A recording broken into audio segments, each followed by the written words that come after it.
Children say and do the funniest of things. And as a speaker on resilience and managing change, I believe that we can learn so much from children. I remember a good few years ago now when my next door neighbour, her granddaughter, Amy, who was 4 years old at the time, and myself, we visited one of our neighbours, Mr. Walker. Everybody called him Mr. Walker. In fact, I think even his wife called him Mr. Walker. No, Mr. Walker, by the way, is no longer with us, but he was a real respected man in the neighbourhood. Anyway, he was playing with Amy and they were having a really good time, and it was really just such a beautiful thing to see. But then came the time to say goodbye. So Mr. Walker held out his hand to shake Amy's hand. Amy recoiled and wondered what on earth was going on. Mr. Walker realised his mistake and he said, "Oh, how about a kiss and a hug goodbye?" Well, she was all over him. Boy, the hug was so hard and the kisses. She loved Mr. Walker. You see, Amy behaved appropriately according to her beliefs and her limited knowledge at that time. I mean, a 4-year-old child, who's going to shake hands with a 4-year-old child but a hug and a kiss? They do that all the time.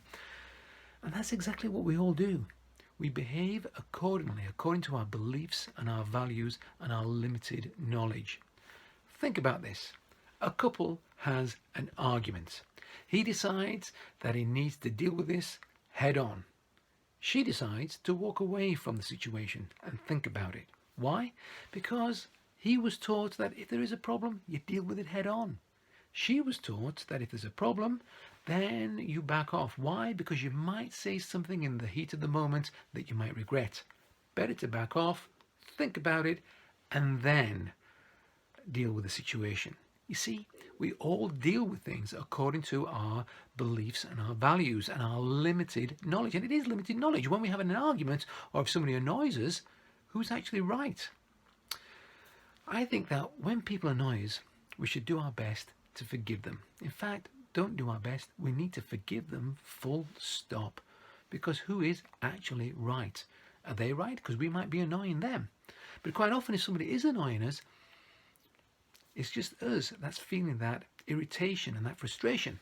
And we need to let go of that frustration and that anger. What's the best way of doing it? Well, we all know. We need to think about it, pause, think about it, and then address it head on. Tell the person exactly how they make us feel. Tell the person exactly what they've done wrong, and then discuss it. But sometimes we can't do that. So what's the next step? Ideally, we just want to let go.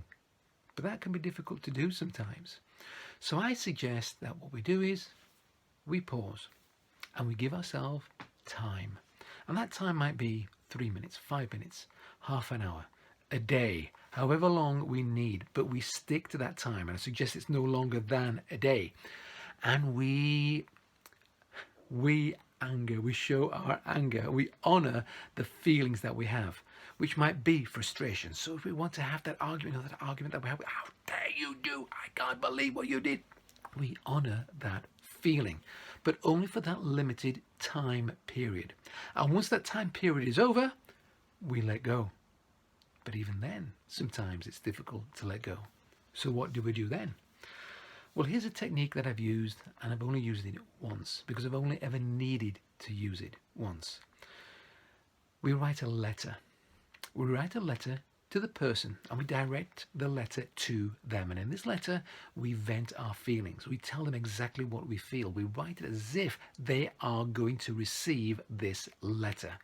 We pour our feelings out onto that paper. And then, once we've done that, we wait 24 hours. And then we burn the letter, or we shred it, or at the very least, we bin it.